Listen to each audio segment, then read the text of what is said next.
नमस्कार, मैं पंकज पांडे, देख रहे हैं आप प्राइम न्यूज और हाजिर उत्तराखंड के तमाम ताजा तरीन खबरों के साथ। अभी तक के बढ़ेंगे हेडलाइंस के बाद खबरों की ओर। आगामी 11 और 12 अक्टूबर को पीएम मोदी पिथौरागढ़ में रहेंगे, जहां पीएम नारायण आश्रम आदि कैलाश के साथ पिथौरागढ़ स्पोर्ट्स स्टेडियम का दौरा करेंगे, जिसको लेकर बीजेपी प्रदेश अध्यक्ष महेंद्र भट्ट ने पिथौरागढ़ पहुंचकर नारायण आश्रम का दौरा कर व्यवस्थाओं का जायजा लिया। पीएम जोलीकांग आदि कैलाश के दर्शन करने के बाद जनसभा को संबोधित करेंगे।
कैबिनेट मंत्री गणेश जोशी मसूरी पहुंचे, जहां उन्होंने बीजेपी के मसूरी मंडल के पार्टी पदाधिकारियों के साथ बैठक का आयोजन किया। इस दौरान गणेश जोशी ने 16 सितंबर को होने वाले सीएम पुष्कर सिंह धामी के जन्मदिन पर होने वाले कार्यक्रमों को लेकर चर्चा की। साथ ही 17 सितंबर से 2 अक्टूबर तक वाले पीएम मोदी के जन्मदिवस के अंतर्गत होने वाले कार्यक्रमों के संबंध में भी चर्चा की।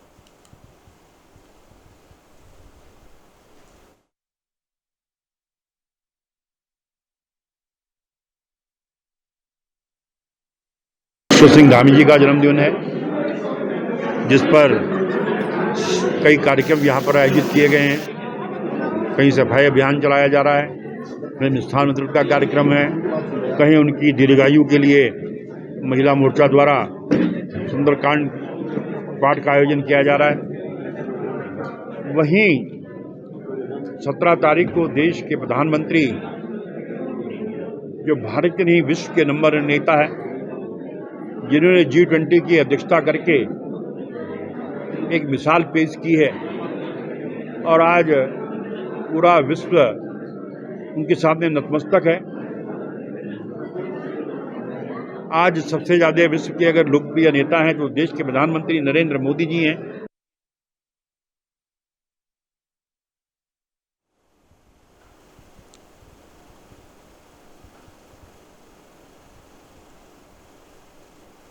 दिनेशपुर में शहर से निकल रही 3300 किलोवाट की लाइन को अंडरग्राउंड निकालने के लिए काम शुरू हो गया। कैबिनेट मंत्री अरविंद पांडे ने इसका शुभारंभ किया। बता दें आपको कि 33,000 केवी की लाइन शहर से निकल रही थी, लेकिन जो काफी खतरनाक साबित हो सकती थी, जिसको लेकर कुछ व्यापारियों ने विरोध किया था, जिस पर एक्शन लेते हुए ये कार्य किया जा रहा है।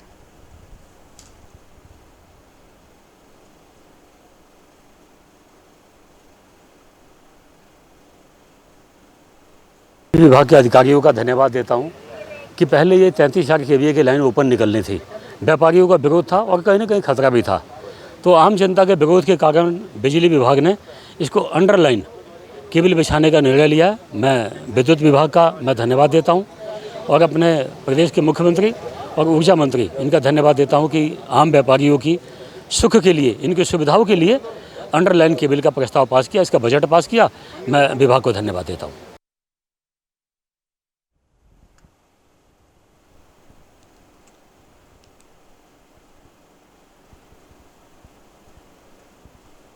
सनातन धर्म को लेकर चल रही राजनीतिक बयानबाजी से नाराज संतों की सर्वोच्च संस्था अखाड़ा परिषद यूपी में होने वाले आगामी प्रयागराज कुंभ में किसी भी ऐसे राजनेता को प्रवेश करने नहीं देगी जो सनातन धर्म के खिलाफ आग उगल रहे हैं। हरिद्वार में अखिल भारतीय अखाड़ा परिषद के अध्यक्ष रविंद्र पुरी ने कहा कि सनातन पर तरह तरह की टिप्पणी करने वाले लोग कुंभ में घुस न पाए, इसके लिए भी तमाम प्रयास किए जाएंगे।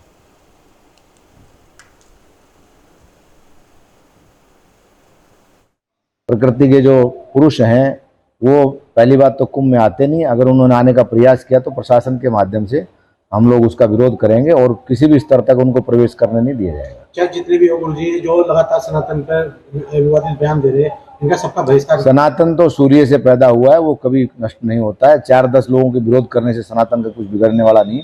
लेकिन इसमें समाज में एक भ्रांति फैलती है, आपस में अविश्वास की भावना बढ़ती है और किसी भी राज्य के मंत्रियों के द्वारा या नेताओं के द्वारा इस प्रकार की भाषा का प्रयोग नहीं करना चाहिए।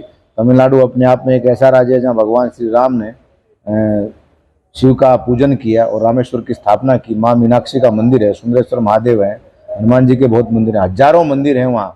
और मंदिर की बात ही क्या, सारे मंदिरों की अर्थव्यवस्था से तमिलनाडु की लगभग 15 से 20% पॉपुलेशन की जीविका चलती है।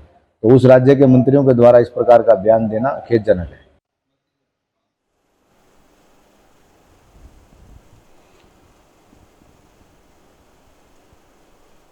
देहरादून में मेरी माटी मेरा देश अभियान के तहत अमृत कलश यात्रा कार्यक्रम के जनपद में आयोजन को लेकर मुख्य विकास अधिकारी झरना कमठान ने अपने कार्यालय कक्ष में रेखीय विभाग के संबंधित अधिकारियों के साथ बैठक कर कार्यक्रम को सफल बनाने के लिए आवश्यक दिशा निर्देश दिए। उन्होंने 30 सितंबर तक सभी ग्राम पंचायतों और वार्ड के प्रत्येक घर से मिट्टी और चावल एकत्रित कर कलश में रखने की बात कही, जिसके लिए उन्होंने जिला पंचायत राज अधिकारियों और संबंधित अधिकारियों को रोस्टर बनाकर कल से ही कार्यक्रम आयोजित करने और कार्यक्रमों में स्थानीय जनप्रतिनिधियों को आमंत्रित करने और स्थानीय परंपरा और लोक संस्कृति के तहत आयोजित करने के निर्देश दिए।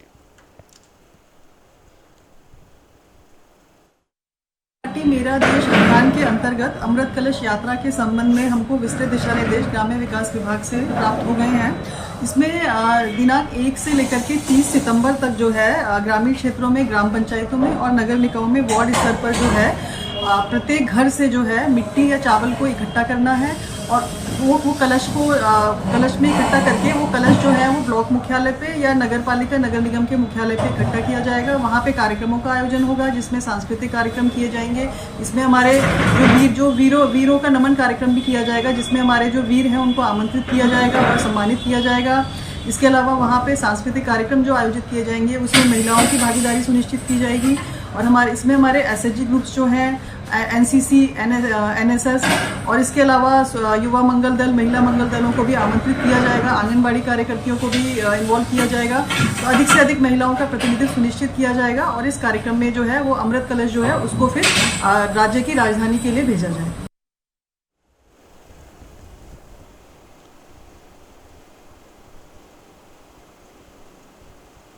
रुड़की में पीड़ित के साथ अभद्रता का आरोप लगाते हुए भीम आर्मी के सैकड़ों कार्यकर्ताओं ने मंगलौर दिल्ली हरिद्वार मार्ग पर पुलिस मुर्दाबाद के नारे लगाते हुए जमकर प्रदर्शन किया।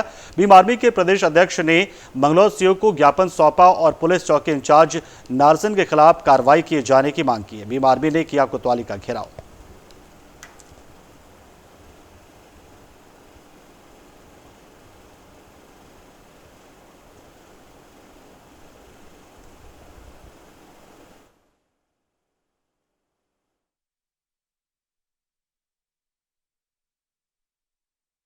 तो उस आधार पे जब गए तो वहाँ चौकी पे काम वगैरह चल रहा है, जहाँ तक चौकी इंचार्ज का कहना है काम चल रहा था, तो वहाँ चेयर वगैरह नहीं थी। तो इस बात को लेके वहाँ इस नगला गोयल के प्रकरण और इस बात को लेके उनकी कुछ नाराज़गी थी। उस नाराज़गी के उसमें वो आज आए थे, ज्ञापन दे गए हैं और उसमें जाँच हो जाएगी, जो भी उचित कार्रवाई होगी उससे अवगत कराया है।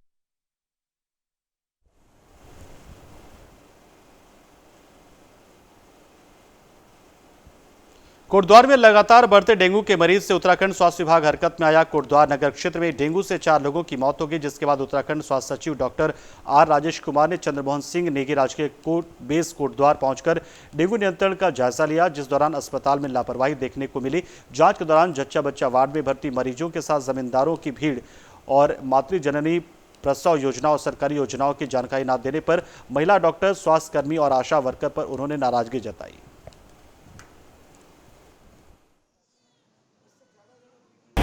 देखिए, आज कोटद्वार सब डिस्ट्रिक्ट हॉस्पिटल का निरीक्षण किया गया। बेसिकली उद्देश्य ये था कि यहाँ पे जितने भी डेंगू के केसेस हैं और पेशेंट्स के साथ इंटरेक्ट करना और डेंगू मैनेजमेंट यहाँ पे कैसे हो रहा है, हॉस्पिटल एडमिनिस्ट्रेशन द्वारा डेंगू मैनेजमेंट किस तरीके से किया जा रहा है, उसको मौके पे जांचना परखना, ये उद्देश्य था मेरा।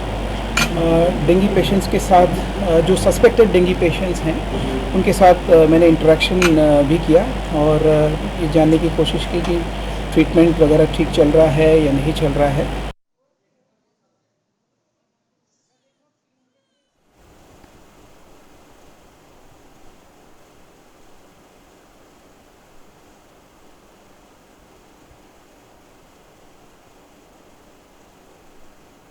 हल्द्वानी डीएम ने जिले में सड़क हादसे में हुई शिक्षकों की मौत मामले पर मजिस्ट्रेट जांच के आदेश दिए हैं। सिटी मजिस्ट्रेट ऋचा को इस जांच का जिम्मा सौंपा गया। यदि विभाग दोषी पाएगा तो मुकदमा दर्ज करने की कार्रवाई भी होगी। वहीं दूसरी तरफ गोला नदी और नंदौर नदी में पहले ही बरसात में तटबंध बह जाने के मामले में भी जिलाधिकारी उप जिलाधिकारी को जांच करने के निर्देश दिए गए हैं।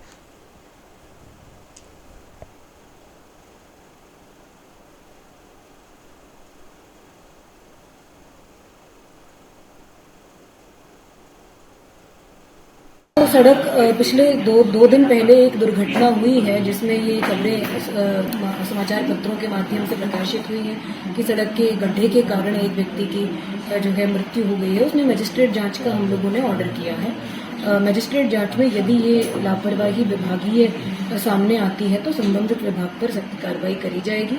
साथ ही जो गड्ढा मुक्ति अभियान है वो क्योंकि बरसात के बाद जनरली सभी विभाग प्रारंभ करते हैं, तो हमने सभी विभागों का, सभी सड़क एजेंसीज का गड्ढा मुक्ति प्लान अगले 2 माह का कल ही तलब करवा लिया था। तो उसमें विभागों के द्वारा जो कार्य योजना दी गई है इसमें यह अवगत कराएगी कि सभी डिपार्टमेंट, सभी खंडों के टेंडर्स की प्रक्रिया प्रारंभ हो गई है पैचवर्क प्रोग्राम की। जो 25 तारीख को टेंडर खुलने हैं, उसके बाद गड्ढा मुक्ति का जो पैच रिपेयर का जो अभियान है सड़कों पर वो शुरू कर दिया जाएगा।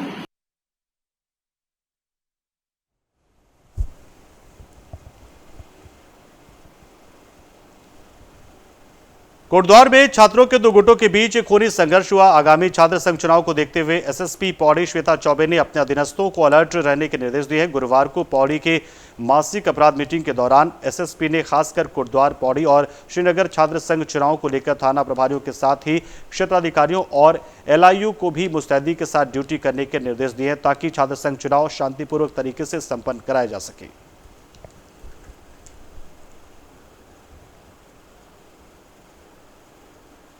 स्पेशली कोटद्वार, श्रीनगर और पौड़ी, इन थाना प्रभारियों को और संबंधित क्षेत्र अधिकारियों को भी बताया गया है कि लगातार जो है वॉचफुल रहें। एलआईयू को भी इस संबंध में निर्देश दिए गए हैं कि थोड़ा सा इसमें जो ग्रुप्स हमारे इन्वॉल्व हैं, हमारे जो छात्र संघ है, हमारा एबीवीपी, एनएसयूआई, अलग अलग हमारी जो स्टूडेंट बॉडीज़ हैं, उनसे भी लगातार वार्ता करते रहें और जो भी चीज़ें आए उनसे उच्च अधिकारियों को भी अवगत कराते।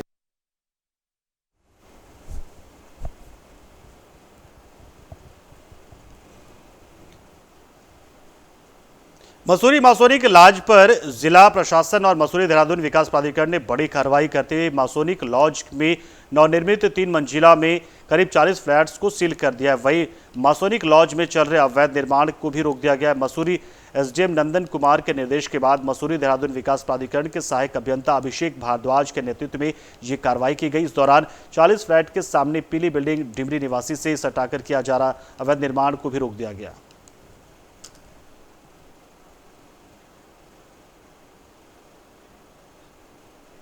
देखिए, ये जो प्रकरण था ये पहले से पीठासीन महोदय के अध्यक्ष इसमें सुनवाई चल रही थी, जो कि माननीय उच्च न्यायालय के अंतर्गत में भी ये प्रकरण चल रहा है, जिसमें हमारी तरफ से भी लगातार कार्रवाई की गई थी।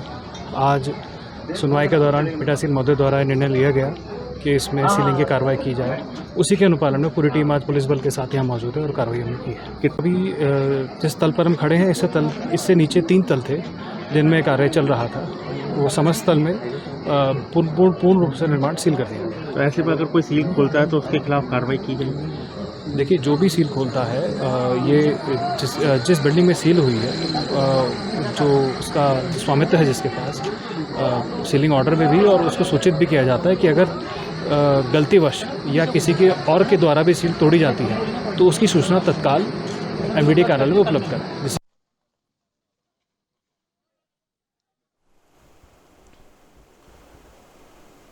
रुड़की के मोहनपुरा क्षेत्र में भारी बरसात के चलते एक विकलांग महिला का मकान गिर गया था। मकान गिर जाने के बाद महिला के पास रहने के लिए कोई जगह नहीं बची, तो प्रशासनिक अधिकारियों ने महिला और उसके परिवार को पास ही एक स्कूल में रहने के लिए स्थान दे दिया और जल्दी महिला को सरकार की सूचित मुआवजा दिलवाने का आश्वासन दिया गया था। वहीं जब स्कूल में पढ़ाई शुरू हुई तो महिला को स्कूल से अपना सामान उठाना पड़ा, जिसके बाद महिला ने अधिकारियों से गुहार लगाई कि ऐसी स्थिति में मकान निर्माण में मदद की जाए। इनके हालात के बारे में पता चला कि इनके पिछले दिनों में इस बरसात के चलते, इस आपदा के चलते जो इनके हालात हुए हैं, घर से बेघर हो गए, स्कूल में रह रहे थे, स्कूल से निकाल दिया, ये एसडीएम के पास गए तो वहाँ से इन्हें कोई आश्वासन पक्का नहीं मिला। एक बार इनके लिए कुछ कराया गया, उसके बाद अब कुछ नहीं है। ये अपने हालात से कैसे जूझ रहे हैं ये सिर्फ इन्हें पता है। तो मुझे आज मालूम पड़ा कि इनके हालात ऐसे हैं, तो मैं इधर मीडिया को लेके आया और मैं उम्मीद करूंगा कि आपके चैनल के माध्यम से इनके लिए हेल्प पहुंचे, इनकी मदद की जाए, क्योंकि ये बेचारे बेसहारा है, विकलांग है ये खुद भी और इनका बेटा भी, और जो इनका पति है वो 300 रुपये की मजदूरी करता है। अब 300 रुपये में या तो ये कमा ले या अपना घर बना ले। मेरा नाम है संगीता, मैं घर से परेशान हूँ। मेरा मकान गिर गया, मुझे 6,000 रुपया दिया। 6,000 में दीवार के लिए 6,000 रुपया मिलकर बोला। फिर मेरे 6,000 से मुझे कोई वो नहीं हुआ। मेरा बच्चा विकलांग है, मैं भी खुद विकलांग हूँ।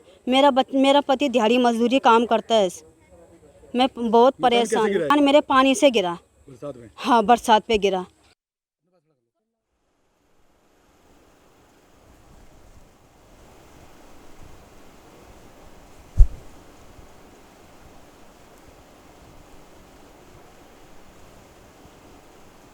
चमोली के गैरसैंण ब्लॉक के टैटूड़ा क्षेत्र में लगातार भारी बारिश हो रही है, जिस वजह से माइथन मेलचोरी सड़क टैटूड़ा के समीप 50 मीटर सड़क मार्ग क्षतिग्रस्त हो गया और लोगों के घरों और गौशालाओं में मलबा और पानी घुस गया। वहीं सड़क क्षतिग्रस्त होने से जाम भी लग गया, जिसके लिए मौके पर प्रशासन पहुंचे और सड़क मार्ग खोलने का काम किया गया।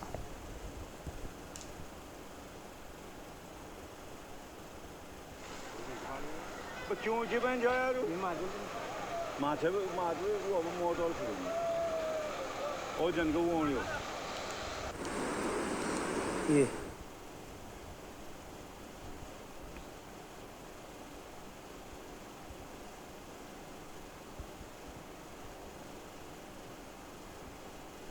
देहरादून में हो रही बारिश के चलते मौसम विभाग ने पूर्वानुमान जारी किया। मौसम विभाग की माने तो आने वाले 2 से 3 दिनों तक पूरे प्रदेश भर में बारिश रहने का अनुमान है। वहीं राजधानी देहरादून समेत मैदानी इलाकों में भी बारिश के चलते तापमान में गिरावट दर्ज की जा सकती है। मौसम विभाग के निदेशक विक्रम सिंह ने कहा कि पूरे प्रदेश भर में आने वाले 2 से 3 दिनों तक मौसम बदला रहेगा। वहीं पहाड़ से लेकर मैदान तक हल्की से मध्यम बारिश देखने को मिल सकती है। ऐसे में कहा जा सकता है कि सितंबर के आखिरी सप्ताह में हो रहे मानसून की विदाई से पहले पूरे प्रदेश भर में हल्की से मध्यम बारिश देखने को मिल सकती है, जिससे कि आम जनमानस को काफी राहत मिलने की उम्मीद है। 17 तारीख तक के लिए अगर बात करें तो जो एक्टिविटी वो रहेगी और उसमें अनेक जगहों तक में आप कह सकते हैं जो हल्की से मध्यम बारिश हो अभी मिलेंगी 3 से 4 दिन में। और एका दुक्का जो हैवी रेन है जैसे बागेश्वर है या इसी तरह देहरादून है और इधर नैनीताल देख लें, तो इन डिस्ट्रिक्ट में एका दुक्का जगहों में हैवी रेंज की भी इस दौरान संभावना रहेगी। और जो इंटेंस शावर वगैरह है वो थोड़े बहुत मिल ही रहे हैं, तो इसलिए उसके लिए भी जो है येलो वार्निंग वो थोड़ा रखा गया है। तो हालांकि बहुत ज़्यादा एक्टिविटी नहीं है, नियर नॉर्मल एक्टिविटी है ये जो मिलती है इस दौरान जो है। और 17 के बाद आप देखेंगे कि जो एक्टिविटी है थोड़ी 3-4 दिन के लिए वो कम हो जाएगी। उसमें आइसोलेटेड टाइप आप कह सकते हैं रहेगी, धूप निकलेगी, है ना। और आगे भी जो ऐसा अभी जैसे अभी सितंबर में एक्टिविटी कम तो हो जाती है, लेकिन ओवरऑल देखें अभी तक जो है जो मानसून है अभी सितंबर मंथ की अगर बात करें तो -21% आज की डेट में हमारा है।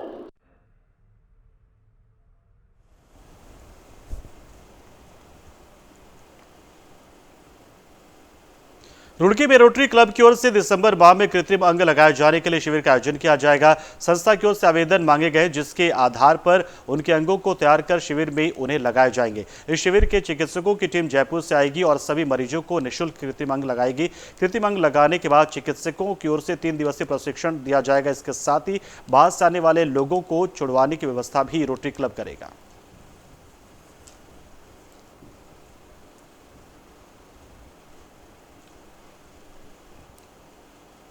उत्तरकाशी के गंगा और यमुना घाटी में देर रात से भारी बारिश का सिलसिला जारी है। दिल्ली यमुनोत्री राष्ट्रीय राजमार्ग राणा चट्टी के पास भारी बारिश से 2 घंटे से चट्टानी मलबा आने से मार्ग बाधित हो रखा था, जिसके बाद जानकारी मिलते ही मशीन से मलबा हटाया गया और आवाजाही सुचारू कर दी गई।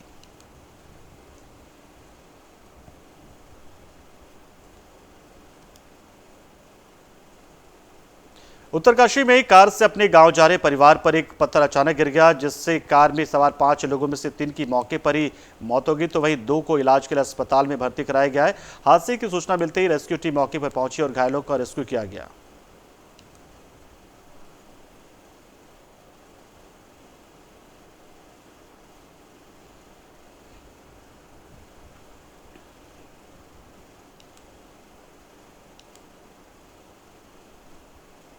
हरिद्वार के कनकल में हुई बुजुर्ग की हत्या का पुलिस ने खुलासा कर दिया, जहां एसएसपी प्रमेंद्र सिंह डोभाल ने प्रेस कॉन्फ्रेंस कर पूरा हत्याकांड का खुलासा करते हुए 4 आरोपियों को गिरफ्तार करने की बात सामने रखी। एसएसपी ने बताया कि क्षेत्र में ही 4 युवकों ने लूट के इरादे से सेवाश्रम चलाने वाले 77 वर्षीय बुजुर्ग को निशाना बनाया था, जहां लूट में नाकामयाब रहने पर आरोपियों ने बुजुर्ग की गला रेतकर हत्या कर दी। पुलिस ने चारों आरोपियों को गिरफ्तार कर कोर्ट में पेश कर जेल भेज दिया है।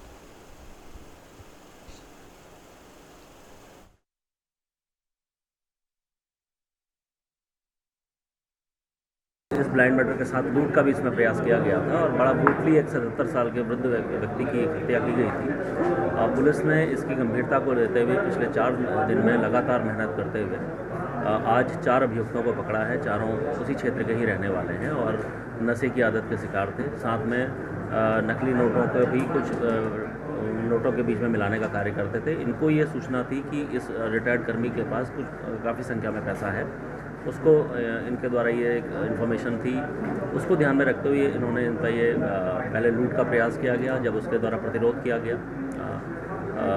मृतक के द्वारा, तो उनके द्वारा ब्रूटली उसका मर्डर किया गया।